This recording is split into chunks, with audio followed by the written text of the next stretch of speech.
Très chers auditeurs, auditrices de la web radio KGN, bienvenue dans votre journal hebdomadaire de ce vendredi 22 mai 2026, votre rendez-vous d'actualité chaque semaine. Emmanuel Chaloukoma à la présentation, voici les titres. Ebola au nord et au sud Kivu, 2 cas confirmés après l'analyse de plus de 200 échantillons. Face aux produits toxiques, les apiculteurs du sud Kivu réclament des mesures de protection des abeilles. Liaison Kampala-Goma, un accident fait plusieurs morts et blessés. Montée de l'insécurité à Kavumu, un voleur lynché par la population. Pour plus de détails dans cette édition du journal.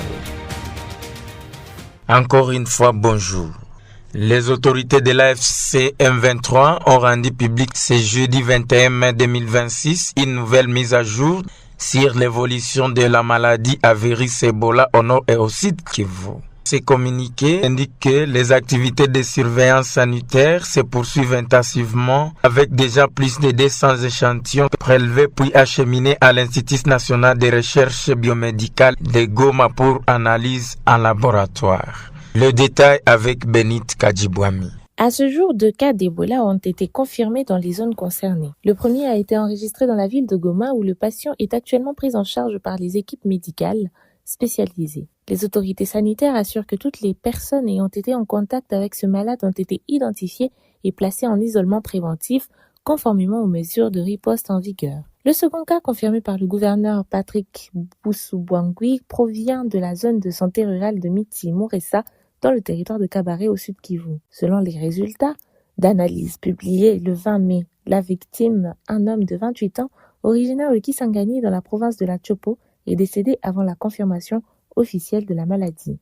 Face à cette situation, elles appellent la population à la vigilance et au respect des mesures barrières, notamment le lavage régulier des mains, l'évitement des contacts à risque, ainsi que le signalement rapide de tout cas suspect auprès des structures sanitaires compétentes. À l'occasion de la journée mondiale de l'abeille, célébrée chaque 20 mai, les apiculteurs du sud Kivu appellent à une mobilisation collective pour la protection des abeilles et de l'environnement.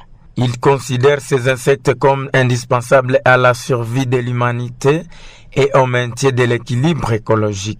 N'est-ce pas Marie-Thérèse Riziki? Dans une interview accordée mercredi 20 mai 2026, Hippocrate Maroumé, membre de la Fédération des apiculteurs du Sud Kivu, a rappelé le rôle crucial que jouent les abeilles dans la pollinisation des fleurs, un processus essentiel à la production alimentaire, à la préservation de la biodiversité ainsi qu'à la qualité de l'air. Selon lui, les abeilles participent directement à la lutte contre l'insécurité alimentaire grâce à leur contribution au développement de plusieurs cultures agricoles et plantes. Leur activité favorise non seulement l'augmentation de la production alimentaire, mais aussi la régénération des écosystèmes et la protection de l'environnement. Il explique. Au niveau de la province du Sud Kivu, nous lançons un appel vibrant de sécuriser les abeilles, de cesser de pouvoir commettre les exactions sur les abeilles compte tenu du travail capital et important que les abeilles jouent dans la vie de l'homme. Certaines personnes continuent à couper hasardement les arbres.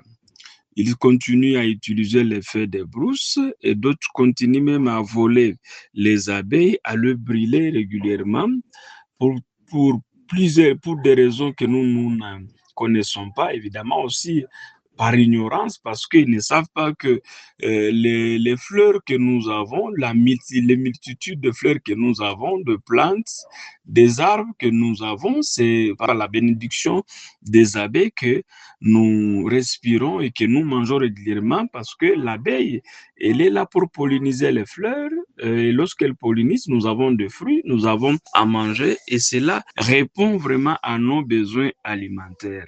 À travers cette célébration, les apiculteurs du Sud Kivu espèrent sensibiliser davantage la population sur l'importance des abeilles dans la vie quotidienne et sur la nécessité d'adopter des comportements favorables à la préservation de l'environnement pour les générations futures. Parlons de l'insécurité à Kavumu. Un jeune homme présenté comme un présumé voleur a été appréhendé puis tué par des habitants en colère dans la nuit du lundi 11 au mardi 12 mai 2026 à Karanda, dans la cité de Kavumu, en territoire de Kabare au sud Kivu. Les détails avec Benit Kadjibouami. Selon plusieurs sources locales, le jeune faisait partie d'un groupe de présumés bandits qui auraient tenté d'opérer dans la zone durant la nuit. Alors que ses compagnons seraient parvenus à prendre la fuite, lui aurait été intercepté par des habitants avant d'être violemment passé à tabac. Il a succombé à ses blessures sur place. Des témoins rapportent que le corps sans vie de la victime était encore visible ce mardi matin à proximité de l'hôpital de Karanda, provoquant émotion et inquiétude parmi les habitants de cette partie de Kavumu. Cet incident relance le débat sur la recrudescence de l'insécurité dans plusieurs quartiers de Kavumu, où des cas de vols nocturnes et d'agressions sont régulièrement signalés par la population.